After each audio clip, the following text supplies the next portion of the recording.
वहीं बता दें आपको, नीट पेपर लीक के मुख्य सरगना, बड़ी खबर इस वक्त की, संजीव मुखिया की गिरफ्तारी के लिए ईओयू की आधा दर्जन टीमों ने कई राज्यों में छापेमारी की है। संजीव मुखिया का बेटा डॉक्टर शिव बीपीएससी शिक्षक भर्ती परीक्षा का पेपर लीक कराने के मामले में उज्जैन से गिरफ्तार हुआ था। सूत्र ये बता रहे हैं कि संजीव मुखिया का कनेक्शन नेपाल से भी है। एजेंसियों का दबाव बढ़ने के बाद संजीव मुखिया के नेपाल निकल भागने की आशंका दिख रही है, लेकिन टीमें गठित की गई हैं उसको पकड़ने के लिए, धरपकड़ के लिए। आपको बता दें, मुख्य सरगना ये संजीव मुखिया, इसकी गिरफ्तारी के लिए ईओयू की आधा दर्जन टीमें लगी हुई हैं। कई राज्यों में छापेमारी चली। संजीव मुखिया का बेटा जो है डॉक्टर शिव बीपीएससी शिक्षक भर्ती परीक्षा का पेपर लीक कराने के मामले में उज्जैन से गिरफ्तार हुआ था। शशि भूषण हमारे साथ जुड़ चुके हैं हमारे सहयोगी और अपडेट के साथ। शशि भूषण, टीमें गठित कर दी गई लेकिन अभी तक कोई कामयाबी हाथ नहीं लगी।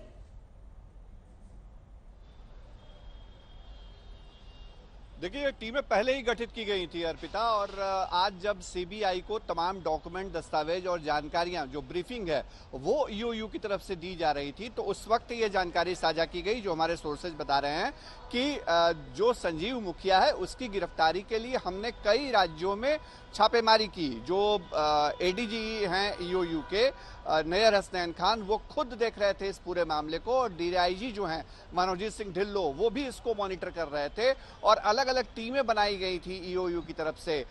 उन टीमों में एक टीम रांची जा रही थी, दूसरी टीम हजारीबाग, तीसरी टीम देवघर, 3 टीमें झारखंड में काम कर रही थी। यूपी के मेरठ में भी कुछ ऑपरेशन करने के लिए टीमें गई वहां पे। इसके अलावा मध्य प्रदेश में भी ट्रैक करने की कोशिश हुई, क्योंकि मध्य प्रदेश से बहुत पुराना कनेक्शन रहा है संजीव मुखिया का, क्योंकि संजीव मुखिया का बेटा जो है वो बीपीएससी पेपर लीक मामला जो था उसमें उज्जैन से ही उसकी 5 लोगों के साथ गिरफ्तारी हुई थी, और 15 मार्च को बीपीएससी टीआरई 3 का पेपर लीक हुआ था, और बाद में अप्रैल महीने में उसकी गिरफ्तारी उज्जैन से हुई थी। तो इस बात की आशंका ईओयू को थी कि संजीव मुखिया आराम से नहीं बैठा होगा, उसने अगर ऑपरेशन कर दिया है तो उसका एग्जिट प्लान भी होगा बिहार से बाहर जाने का। संजीव मुखिया के पॉलिटिकल कनेक्शन भी अच्छे हैं, और साथ ही साथ उसके कनेक्शन ना केवल देश भर में बल्कि नेपाल जो पड़ोसी देश है वहां भी उसके कनेक्शन है। और बिहार में जो भी इस तरह का मॉडल चलाता है क्राइम का या इस तरह का कोई नेक्सस, उसका शेल्टर या सेफ हाउस नेपाल बहुत पसंदीदा होता है। इस बात से इनकार नहीं किया जा सकता है। तो एक बात यह है कि जब दबाव बढ़ा है तो संजीव मुखिया शायद नेपाल की तरफ निकल भागा हो, इसकी भी आशंका है। ठीक है, आप सब रहिए जरा। देखिए, पेपर लीक कांड में सीबीआई जांच तो शुरू हो चुकी है, लेकिन ऐसे वक्त में जब संसद का सत्र शुरू हुआ, अभी नए सांसदों की शपथ भी पूरी नहीं हुई, पहले ही दिन से विपक्षी दल पेपर लीक के मुद्दे को लेकर सरकार पर हमले के मूड में दिख रहे हैं। राहुल गांधी ने तो सरकार पर निशाना साधने के लिए जो एक सोशल मीडिया पोस्ट किया, उसमें सरकार के पहले 15 दिनों के कार्यकाल की 10 कमियां गिनाते हुए उनमें से 3 मुद्दे पेपर लीक से जुड़े हुए डाल दिए। राहुल ने लिखा कि नीट घोटाला, नीट पीजी निरस्त और यूजीसी नेट का पेपर लीक एनडीए सरकार के पहले 15 दिन की घटना है। पेपर लीक की घटना पर जांच के सिलसिले के बीच सरकार और एनटीए को लेकर विपक्षी दलों ने क्या आरोप लगाए, अब जरा वो भी सुन लीजिए। यहाँ के सबसे तरक्की के रास्ते पे ले जाने की बात कर रहे हो, वहाँ पेपर लीक हो रहा हो। आप पेपर लीक जानबूझकर करा रहे हो जिससे नौजवानों को नौकरी और उनका आरक्षण उनको न मिल जाए। ये कह रहे हैं कि नीट का जो हुआ है ये लोकलाइज मामला है, जो कार्रवाई करने से नहीं होता है। आप इसलिए मैंने आपसे कहा मेडिकल और इस तरह की परीक्षाओं का पुराना इतिहास उठा करके देखिए। बीजेपी की सरकारों में कई बार पेपर लीक हुए हैं। डॉक्टर है, किसी की जान से कोई खिलवाड़ नहीं कर सकता है। तो जो बच्चों की मांग है कि परीक्षा हो या नहीं हो, बच्चों की मांग। ये जो प्रोटेस्ट कर रहे हैं, और यहाँ पर जो गांधी स्टैचू थी और वहीं पर हम प्रोटेस्ट कर रहे हैं। मेरे बाबा साहब अम्बेडकर की वहाँ थी और गांधी जी की यहाँ थी, यानी हर नॉर्म्स को, डेमोक्रेटिक नॉर्म्स को तोड़ रहे हैं। इसीलिए आज हम ये दिखाना चाहते हैं, भाई मोदी जी आप संविधान के तहत चलिए। इमरजेंसी की बात नहीं, देखो 100 बार यही बात बोलेंगे, और इमरजेंसी के 50 साल हो रहे बोले तो तुम इमरजेंसी से without declaring emergency you are doing it. इसीलिए हर बार वही बात बोल के आप कितने दिन ऐसा ही अपनी हुकूमत करना चाहते हैं। विपक्ष भले पेपर लीक के मुद्दे पर सरकार को घेरने की कोशिश में जुटी हुई है, लेकिन सरकार इस मुद्दे पर सजग और सख्त कार्रवाई को लेकर बचाव कर रही है। बिहार में जिस बीजेपी ने पेपर लीक के आरोपियों की तेजस्वी यादव से कनेक्शन बताने की कोशिश की थी, वो अब जांच के बाद खुलासे और कार्रवाई की बातें कर रही है। हिंदुस्तान में जुडिशरी सर्वप्रधान होता है और जब जुडिशरी कोई मामला को टेकअप कर लेती है तो फिर दूसरे को इंटरफेयर करने का, बोलने का कोई अधिकार नहीं है। Let judiciary will deliver his verdict. Tejashwi के सहयोगी घर से भी जिस तरह से नीट के पेपर में लीक हुआ, उनके घर पे भी पाए गए गेस्ट हाउस में, यू सी वो लोग हर चीज के गुनाहगार हैं, तो चोर मटावे शोर की बात कर रहे हैं हम लोग। आज सीबीआई की जांच हो रही है, सभी बातें सामने आ जाएंगी, जो भी गलत है सभी को सजा होगी, लेकिन यह जरूर बताना चाहिए उनको कि उनके पीए ने क्यों फोन करके सॉल्वर गैंग के लोगों को NHAI के गेस्ट हाउस में ठहराया। तो पेपर लीक के मुद्दे पर विपक्ष सरकार को घेरने की पूरी तैयारी में है। संसद सत्र में ये मुद्दा बड़ा होने वाला है, लेकिन सरकार ने भी तैयारी कर रखी है। तो आने वाले दिनों में यानी 27 जून से जब लोकसभा की कार्यवाही शुरू होगी तो संसद में क्या देख सकता है, ये जानते हैं अपने सहयोगी सुशांत के सीधे रुख कर लेते हैं। सुशांत, अब ये रणनीति तो साफ तौर पर दिख रही है विपक्ष की, और उसकी तस्वीर आज से ही दिखनी शुरू हो गई। संसद केवल सड़क पर प्रोटेस्ट नहीं हो रहा, संसद में भी मुद्दा उठाने की बात थी और ये बड़ा मुद्दा विपक्ष बनाने की रणनीति बना भी चुका है। देखिए अर्पिता, मैं आपको बता दूं कि ये जो मुद्दा है ये लगभग 30 लाख से ज्यादा युवाओं के भविष्य का मुद्दा, और यही वजह है कि इस मुद्दे को लेकर के कांग्रेस और इंडी अलायंस के तमाम जो घटक दल हैं वो सरकार को घेरने की पूरी तैयारी में लग गए हैं। आज संसद का सत्र था जिसमें विपक्षी नेताओं ने सीधे तौर पर केंद्र सरकार पर हमला किया। अखिलेश यादव हो, मल्लिकार्जुन खड़गे हो, तमाम लोगों ने इस पूरे मुद्दे पर सरकार को घेरने की कोशिश की। सड़क से लेकर के पिछले दिनों जिस तरीके से देखा गया देश के अलग अलग हिस्सों में, अलग अलग राज्यों के अंदर तमाम जो स्टूडेंट्स हैं वो लगातार विरोध कर रहे हैं। उसके साथ साथ तमाम पॉलिटिकल पार्टीज भी, चाहे वो कांग्रेस हो, चाहे वो समाजवादी पार्टी हो, अलग अलग पार्टियां भी जो है वो इस पूरे मुद्दे को लेकर के केंद्र सरकार को घेर रही है।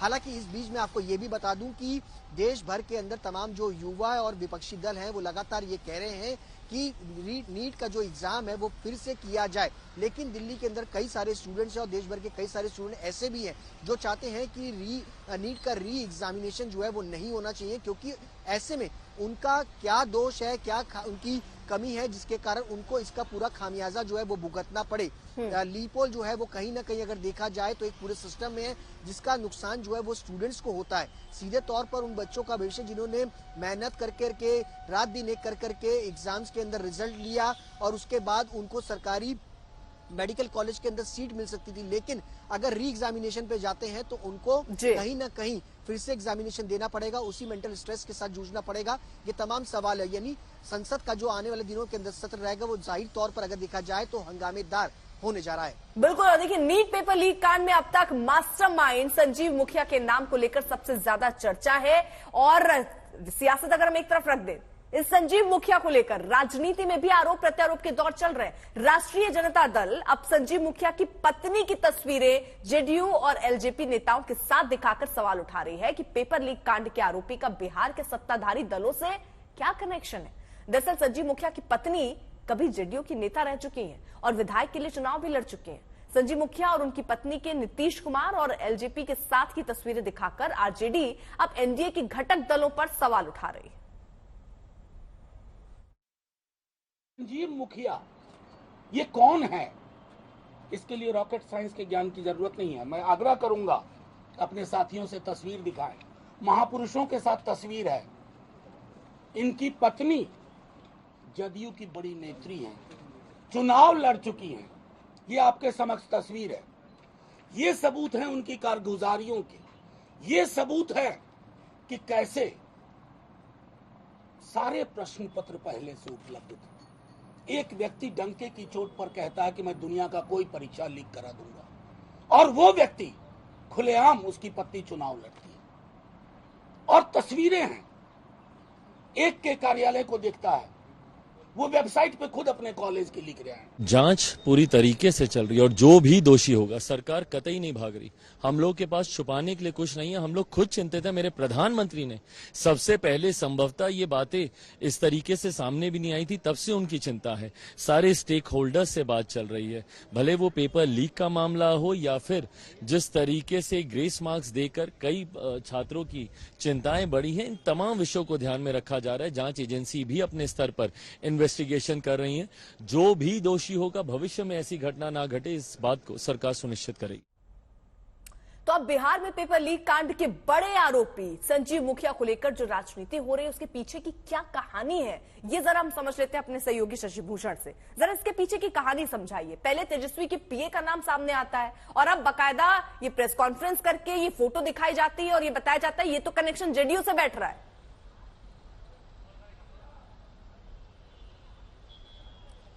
बिल्कुल बड़ा अजीब खेल है अर्पिता। इसमें आप कह सकते हैं एक बात जो सीधे तौर पे एस्टेब्लिश होती है वो ये कि जो इस तरह के काम करने वाले शातिर हैं या जो माफिया है, पेपर लीक माफिया, उसने हर राजनीतिक दल में कहीं ना कहीं अपनी एक पैठ या पकड़ बना रखी है या राजनीतिक संरक्षण की तलाश में वो हमेशा रहता है। संजीव मुखिया जो है वो सीधे सीधे किसी दल से संबद्ध नहीं है, लेकिन उसकी पत्नी जेडीयू की लीडर रही लंबे अरसे तक। कई तस्वीरें जो आरजेडी ने साझा की हैं वो इस बात की सबूत हैं और हमने भी जब अपने थोड़ा फ्लैशबैक में जाके हम भी रिकॉल करते हैं तो हमें मालूम पड़ता है कि अच्छा यही संजीव मुखिया की पत्नी थी जो अक्सर जेडीयू कार्यालय और बाकी जगहों पर जिसकी मौजूदगी रहती थी। बाद में उसने लोक जनशक्ति पार्टी से चुनाव लड़ा। कोरोना के समय बहुत काम किया उसने अपने क्षेत्र में, तो उस वक्त भी काफी उसकी चर्चा होती थी सोशल मीडिया और बाकी जगहों पे।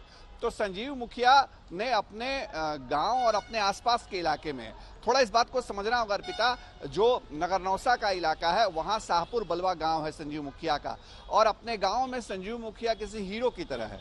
उसने अपने गांव में अपनी छवि इस तरह बना के रखी है, सोशल वर्क में अपनी पत्नी को उतार के रखा, पॉलिटिक्स में, तो उसने बजाबता एक बैकअप वहां अपने लिए तैयार किया है। वो ठीक है, दुनिया की नजरों में वो अपराधी है, एजेंसियों की नजरों में उसने एक बहुत बड़ा पेपर लीक की घटना को अंजाम दिलाया, कई उसके कॉन्स्पिरेसी रहे हैं, लेकिन अपने इलाके में उसकी अपनी एक पैठ है, ये एक सच्चाई है।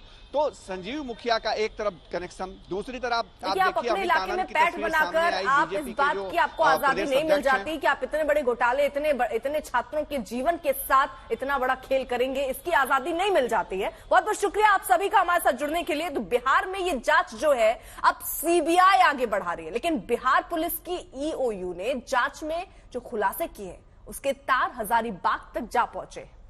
झारखंड के हजारीबाग का एक स्कूल जो पहले भी पेपर लीक के लिए बदनाम हो चुका है, वहां के एक प्रोफेसर की तलाश जांच एजेंसियों को जोर शोर से।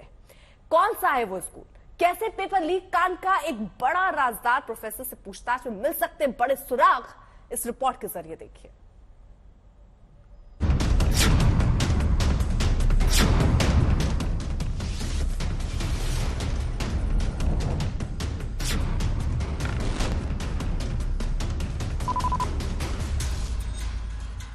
5 मई को देश की सबसे बड़ी परीक्षाओं में शुमार नीट परीक्षा के पेपर लीक की सारी कड़ियां जुड़ती दिख रही हैं। हर वो किरदार बेनकाब हो रहा है। पेपर लीक का ये पूरा खेल जांच एजेंसियों को समझ में आ गया है और अब शक के घेरे में सबसे बड़ा एक किरदार सामने आ गया है और वो है हजारीबाग का एक प्रोफेसर। माना जा रहा है किसी प्रोफेसर ने पेपर पार किया और परीक्षा माफिया तक पहुंचाया। कौन है हजारीबाग का ये प्रोफेसर? प्रोफेसर ने कैसे पेपर पार किया? उसका नाम क्या है? कहां पढ़ाता है? किसने उस प्रोफेसर की मदद की? माफिया से प्रोफेसर का कैसा रिश्ता? माफिया और प्रोफेसर के बीच की कड़ी कौन? बिहार पुलिस की आर्थिक अपराध इकाई की पूरी जांच अब इस प्रोफेसर के इर्द गिर्द सिमट गई है, क्योंकि पेपर लीक की जड़ में यही प्रोफेसर दिख रहा है। सूत्रों के मुताबिक प्रोफेसर हजारीबाग का है। बिहार की माफिया संजीव मुखिया को भी पेपर हजारीबाग से ही मिला। ईओयू सूत्रों के मुताबिक हजारीबाग के ओएसिस स्कूल से पेपर लीक हुआ था। जो सूत्र बता रहे हैं उसके मुताबिक कि एक प्रोफेसर की पहचान भी ईओयू ने इस मामले में की है और इसी प्रोफेसर ने जो प्रश्न पत्र है नीट का, वो संजीव मुखिया को मुहैया कराया था और संजीव मुखिया ने सॉल्वर्स के जरिए उसको सॉल्व कराकर इसी ठिकाने पे जो अभ्यर्थी सेटिंग के लिए लाए गए थे उनको सारा क्वेश्चन और आंसर मुहैया कराया। सवाल ये भी है कि आखिर पेपर लीक प्रोफेसर ने कैसे कराया, किन अधिकारियों के साथ उसकी सांठगांठ थी। सूत्रों की माने तो EOU की जांच में प्रोफेसर का नाम करीब करीब सामने आ चुका है, जो हो सकता है हजारीबाग का हो। बुकलेट नंबर 6136488 वाला पेपर बॉक्स में था और ओएसिस स्कूल को मिला था। शक है कि यहीं बॉक्स को तोड़कर पेपर निकाला गया, क्योंकि बॉक्स से छेड़छाड़ के सबूत मिले हैं।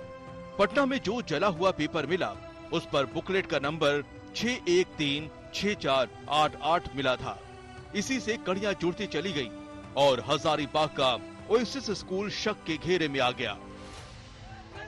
अब हम आपको बताते हैं कि कैसे प्रोफेसर के जरिए पटना और रांची के पेपर माफिया तक पहुंचा। प्रोफेसर ने सबसे पहले संजू मुखिया को पेपर दिए, जिसके बाद ये पेपर पिंटू और चिंटू तक पहुंचे।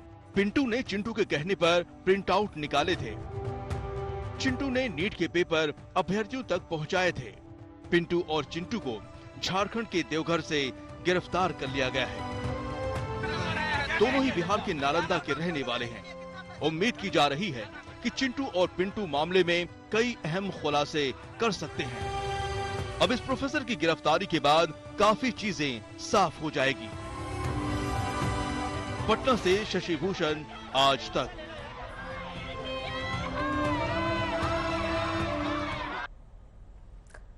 नीट मामले में अब तक की जांच में सामने आया है कि हजारीबाग से पेपर लीक हुआ। वहां से एक प्रोफेसर ने आरोपी संजीव मुखिया को मोबाइल पर पेपर भेजा। खुलासा यह भी कि हजारीबाग के ओएसएस स्कूल की संलिप्तता इसमें है। ओएसएस स्कूल के विवादों में घिरने के बाद आज तक संवाददाता सत्यजीत कुमार ने वहां के प्रिंसिपल एहसानुल हक से तमाम विवाद पर बात की। सस्पेक्ट किया जा रहा है कि इसी सेंटर से पेपर लीक हुआ और यहाँ का जो बुकलेट था उसमें टैंपरिंग पाया गया था, ऐसा जो है चर्चा हो रहा है। ऐसा जो है इस लाइन पे इन्वेस्टिगेटिंग एजेंसी काम कर रही है। जी सर। सबसे पहले मैं कहना चाहूँगा कि मैं एनटीए में सिटी कोऑर्डिनेटर हूँ। मेरा रोल बहुत ही छोटा होता है कि आराम से बैंक से टंक्स को रिसीव करना, सारे सीएस और ऑब्जर्वर्स को बैंक मैनेजर के सामने सौंपना, उसके बाद सुनिश्चित करना कि सारे सीएस और ऑब्जर्वर्स उसे कंट्रोल रूम में रखे हैं, जिस कंट्रोल रूम में का एक्सेस एनटीए के पास है सीसीटीवी के माध्यम से। वहाँ पे डिप्टी सीएस होते हैं, वहाँ पे कई सारे इन्विजिलेटर्स होते हैं, वहाँ पे रख दिया जाता है। उसके बाद हमारा काम होता है कि एक बार सारे सेंटर्स पे राउंड लगाना एज अ फ्लाइंग मजिस्ट्रेट, और राउंड लगा के देखना कि कहीं कोई गलती, कहीं कोई गड़बड़ी ना हो। वो सारा काम हमने किया और एट द एंड हमारी जिम्मेदारी होती है कि सारे ट्रंक्स को कलेक्ट, सील्ड ट्रंक्स को कलेक्ट करना और एनटीए को सौंप देना। हमारा रोल बस इतना सा होता है। ये बड़ा दुखद खबर है कि इस तरह का कई सारा मैटर आया है और जिसपे कुछ लोग आरोपी हमें ही बता रहे हैं। अब बात आती है सर टेम्परिंग की। तो जो बॉक्सेस एनटीए से आता है वो 7 लेयर्स में कवर्ड होता है। सबसे पहले आप देखेंगे एक आयरन बॉक्स होता है, ऊपर से एक कूट का गत्ते का कवर होता है, उसके ऊपर में एक टेपिंग होती है जो एनटीए की होती है। तो हम लोग जब जांचने के लिए जाते हैं तो उस गत्ते को जांचते हैं और उस टेपिंग को जांचते हैं कि कहीं कोई गड़बड़ नहीं है। तो गत्ते में और उस टेपिंग में कहीं कोई गड़बड़ नहीं पाया गया था। ये मैंने जांच किया था, बैंक मैनेजर ने जांच किया था, सीएस ने जांच किया था और ऑब्जर्वर ने जांच किया था। जब टीम वहाँ से इकोनॉमिक्स ऑफेंस यूनिट की आई तो उन्होंने सब कुछ जांचा। हमने 100% कोऑपरेट किया, सब कुछ जांचा और जांचने के उपरांत उन्होंने देखा कि एक जो क्वेश्चन बुकलेट जो 7वें लेयर में होता है, ये टोटल 7 लेयर्स में होता है। सबसे ऊपर गत्ते का कवर होता है, फिर आयरन ट्रंक होता है, उसमें 2 तरह के ताले होते हैं, एक डिजिटल लॉक जो स्वयं खुलता है, ऑटोमेटिक खुलता है, और एक ताला होता है जिसे कट करना पड़ता है, बगल में उसका एक छोटा सा आरी दिया होता है। उन दोनों को खोलने के तत्पश्चात एक बड़ा पैकेट होता है, उस पैकेट को खोला जाता है और ये सारा प्रोसेस जब खोला जाता है तो उस समय सीएस मौजूद होते हैं, ऑब्जर्वर जो एनटीए नियुक्त करता है वो मौजूद होते हैं, 2 बच्चे कैंडिडेट्स जो एस्पिरेंट्स होते हैं वो मौजूद होते हैं, एस्पिरेंट्स भी मौजूद होते हैं, ये कोरम होता है, और 2 इन्विजिलेटर्स मौजूद होते हैं। इन सबके सत्यापन के बाद ही खुलता है। जब हमारे यहाँ सेंटर में ये सारा खुला तो ये किसी तरह सारा एसओपी फॉलो किया, सारा एसओपी फॉलो किया, किसी तरह की कोई भी वहाँ पे कमी पाई नहीं गई। और ये पूरे प्रोसेस को एनटीए ऑनलाइन देख रहा होता है, जो सीसीटीवी का एक्सेस उनके पास होता है। अगर किसी तरह की कोई गड़बड़ी उस दिन होती, कोई गलती होती, एनटीए उसी समय टोकता। अगर किसी तरह की कोई गड़बड़ी होती, ऑब्जर्वर वहाँ पे ऑब्जेक्ट करते, जो कि बाहर के पर्सन होते हैं। अगर किसी तरह की कोई गड़बड़ी होती, इन्विजिलेटर्स जो सबसे ज्यादा जिनकी जिम्मेदारी होती है वो वहाँ पे टोकते। अगर किसी तरह की कोई गड़बड़ी होती तो जो बच्चे खुद जो नीट के एस्पिरेंट्स थे वो वहाँ पे टोकते। किसी ने नहीं टोका, सब कुछ ठीक ठाक था। उसके बाद जो अल्टीमेटली जो लास्ट में जो आंसर, जो टेक्स्ट बुकलेट्स होते हैं, वो एक प्लास्टिक का सेल्फ एडेसिव से चिपका होता है, वो क्लासरूम में खुलता है। ठीक है, वो क्लासरूम में खुला, वहाँ पे क्लासरूम में भी 2 बच्चे गवाह में थे। उन बच्चों ने भी वहाँ पे सिग्नेचर किया that everything was found all correct.